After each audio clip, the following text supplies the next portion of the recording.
સુરતમાં ભાજપનું સક્રિય સદસ્ય સંમેલન યોજાયું।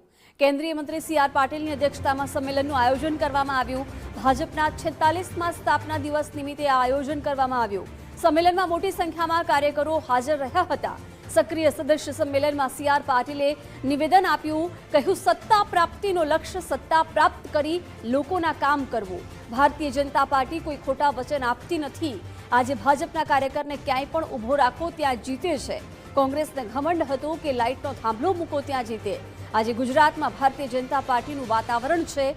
મેળવવું અને જાળવવું એ અતિ મહત્વ હોવાનું સી.આર. પાટીલે જણાવ્યું। કહ્યું કે કેન્દ્રમાં આજે મોદી સાહેબની ત્રીજી ટર્મ છે। દૂર દૂર સુધી કોઈ અન્ય પાર્ટી આવે તેવા સંકેત દેખાતા નથી। સાથે જ તેમણે કહ્યું કે કોંગ્રેસ પાર્ટીને બસ પર લાવી દીધા। ગઠબંધન ન કર્યું હોય તો કોંગ્રેસ ટેમ્પો પર આવી ગઈ હોત। મોદી સાહેબ લોકોની શું જરૂરિયાત હોય છે તે સમજે છે। કોઈ એવું સેક્ટર નથી કે જેમાં પીએમની યોજના ન આવી હોય। સરદાર વલ્લભ પટેલના ફોટો મૂકવાની કોઈની તાકાત નહોતી। આ માટે ગાંધી કુટુંબે ખૂબ જ પ્રયત્ન કર્યા હતા। આજે કહે છે કે સરદાર વલ્લભ પટેલને ભાજપે હાઇજેક કર્યા।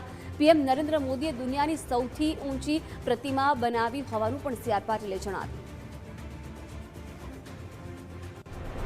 સત્તા પ્રાપ્તિ એ આપણું લક્ષ્ય એટલા માટે છે કે સત્તા પ્રાપ્ત કરીને સત્તાના માધ્યમથી લોકોની સેવા કરવી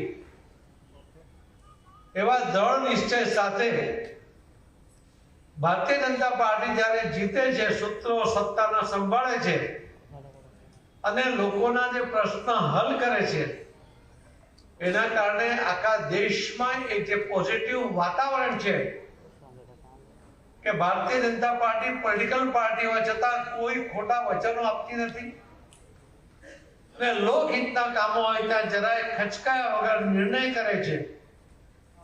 એ જે વિશ્વાસ માનનીય પ્રધાનમંત્રી નરેન્દ્ર મોદી સાહેબના અને આજ દિન સુધીના નેતાઓએ જે કામ કર્યું એના કારણે જે વિશ્વાસ ઉભો થયો છે, એના કારણે આજે આ હોલ પણ તમને એક વિધાનસભામાં નાનો પડે છે।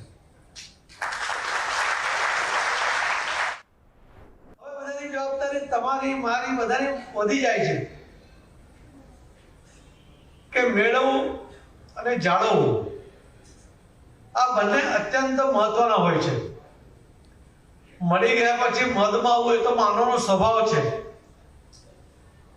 પણ મેળવીને જીરવવું અને જીરવીને જાળવી રાખવું એ ભારતીય જનતા પાર્ટીના કાર્યકર્તાના સંસ્કાર છે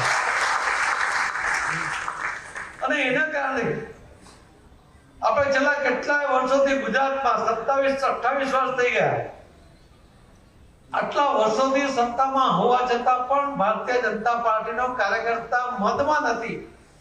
એટલા માટે લોકો સતત ભારતીય જનતા પાર્ટીને જીતાડે છે। કેન્દ્રમાં પણ ત્રીજી ટર્મ થઈ ગઈ મોદી સાહેબની। હજુ પણ દૂર દૂર સુધી કોઈ અન્ય પાર્ટી કે કોંગ્રેસ નજીકમાં પણ આવશે એવી કોઈ શક્યતા નથી। જે રાજીવ ગાંધી કે કોંગ્રેસ વાળા કહેતા હતા કે ભારતીય જનતા પાર્ટી તો સ્કૂટર પર આવી ગઈ, એ જ ભારતીય જનતા પાર્ટીને કોંગ્રેસને બસ પર લાવી દીધી હતી। 44 જણા હતા અને આ વખતે પણ અમે બધા સાથે ગઠબંધન ના કર્યું હોત ને તો ટેમ્પોમાં આવી જાત બેટાડો। પણ હવે કોંગ્રેસને અધિવેશન ગુજરાતમાં છે એટલે ખાલી અક્ષરતો ઉલ્લેખ કરો। વર્ષો સુધી એમના મૃત્યુ પછી પણ સરદાર વલ્લભભાઈ પટેલને દિલ્હીમાં જગ્યાનું સ્મારક બનાવવા માટે નહીં આવી। આખી જિંદગીમાં પહેલા પણ ત્યાર પછી પણ ક્યારે સરદાર વલ્લભભાઈ પટેલના એમના કોઈ કાર્યક્રમમાં ફોટો એમણે ના મૂક્યો। કોઈ નેતાની તાકાત નહોતી કે કોઈના ભાષણમાં સરદાર વલ્લભભાઈ પટેલનો કોઈ યોગદાન છે એનો શબ્દ ઉચ્ચારી શકે। આજે જ્યારે આપણો દેશ અખંડ છે, એનો શ્રેય જો કોઈને જાય તો એકમાત્ર સરદાર વલ્લભભાઈ પટેલને જાય। પણ ઇતિહાસમાં એનું કોઈ જગ્યાએ નામ ના આવે એના માટે કોંગ્રેસ અને વિશેષ કરીને ગાંધી કુટુંબે ખૂબ પ્રયત્નપૂર્વક એ કર્યું। નેતા સરદાર વલ્લભભાઈ પટેલને ભાજપે હાઈજેક કર્યા છે. અરે આ દેશના નેતા હતા, દેશના અખંડ રાખવા માટેનું યોગદાન આપવા વાળા એકમાત્ર નેતા હતા, એ ગુજરાતની ધરતીના નેતા હતા. અમારો જ અધિકાર છે, અને ફક્ત અધિકાર નહીં,